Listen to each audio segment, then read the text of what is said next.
Bon, l'agitation est vraiment palpable en ce moment dans l'univers K-pop, hein. Ah oui, carrément. Surtout avec ces échos insistants là, sur un retour de Blackpink en juillet. Exactement. Alors aujourd'hui, on se penche justement sur ces spéculations. Un nouveau single, peut-être pour juillet 2025.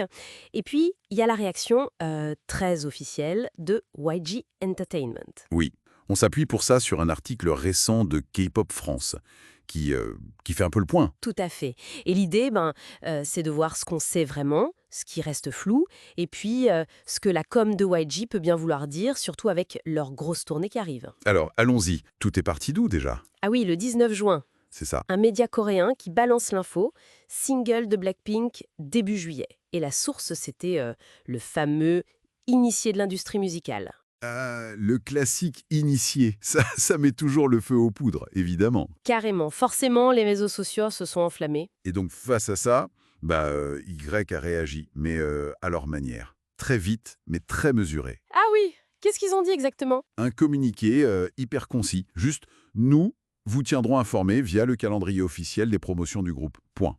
Ah d'accord. C'est classique, tu disais? Bah oui, c'est assez typique, ça confirme rien, mais en même temps, ça ne dément pas non plus. C'est une communication verrouillée, quoi. Ouais, mais c'est pas un peu frustrant pour les fans, ça? À force de rien dire, ils créent pas juste de l'impatience? Si, bien sûr, mais c'est sans doute calculé. En fait, c'est ça l'enjeu pour eux. Garder le contrôle total du récit. En restant vague comme ça, ils maintiennent l'excitation, tu vois? Tout en se donnant la liberté d'annoncer les choses quand eux le décident, D'accord, je vois. pour maximiser l'impact le jour J. Exactement. Même si, oui, ça crée une attente parfois un peu fébrile chez les fans. Bon, ok. Mais il y a quand même du concret, non? Parce que IWG a bien confirmé un truc important, il me semble. Ah oui, tout à fait. Et c'est là que ça devient intéressant. Ils ont confirmé que les filles de Blackpink ont commencé à tourner un nouveau clip, Ah, voilà! C'était quand ça? le 6 juin.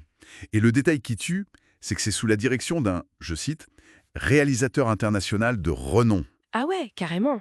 Un réalisateur international. Oui. Ça envoie un message clair quand même. Grosse ambition pour ce retour, hein. Exactement. C'est pas rien. Choisir un réalisateur de ce calibre, c'est jamais anodin.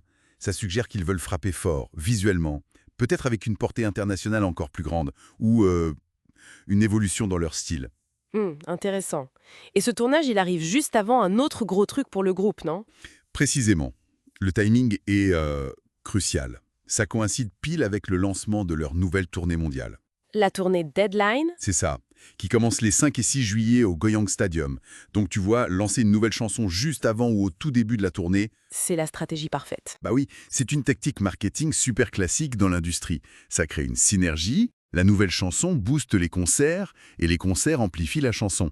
Et Blackpink, on les a déjà vus faire ça avec succès d'ailleurs. D'accord, donc si on récapitule, on a des rumeurs tenaces pour un single en juillet. Oui, On a la confirmation d'un tournage de clip vidéo, et pas des moindres, avec un grand nom. c'est ça.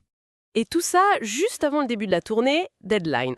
Et en face, Iggy qui reste très prudent, très vague. Voilà la situation. Tout pointe vers un retour majeur, bien coordonné avec la tournée. Et la communication d'Iji, elle fait partie du plan, de cette montée en puissance contrôlée. Et ce nom, Deadline, qu'est-ce que ça t'évoque C'est assez fort comme mot. Ah oui, c'est intriguant. Au-delà de la question de la date de sortie, la vraie interrogation, c'est peut-être le message derrière ce titre. Deadline. Historiquement, leurs titres ont toujours fort, significatif. Ça pourrait vouloir dire plein de choses, non? Comme quoi, par exemple? Mais une urgence créative, la fin d'un chapitre, le début d'un autre, ou peut-être une manière d'assumer une certaine pression pour livrer un truc exceptionnel. Une sorte de défi. Voilà, associé au réalisateur de renom, ça pourrait vraiment sigaler une nouvelle ère pour elle. Peut-être plus mature, plus audacieuse. Qu'est-ce que cette deadline, cette échéance, signifie vraiment pour elle et pour la suite? C'est une excellente question. Ça laisse matière à réfléchir en attendant d'en savoir plus officiellement.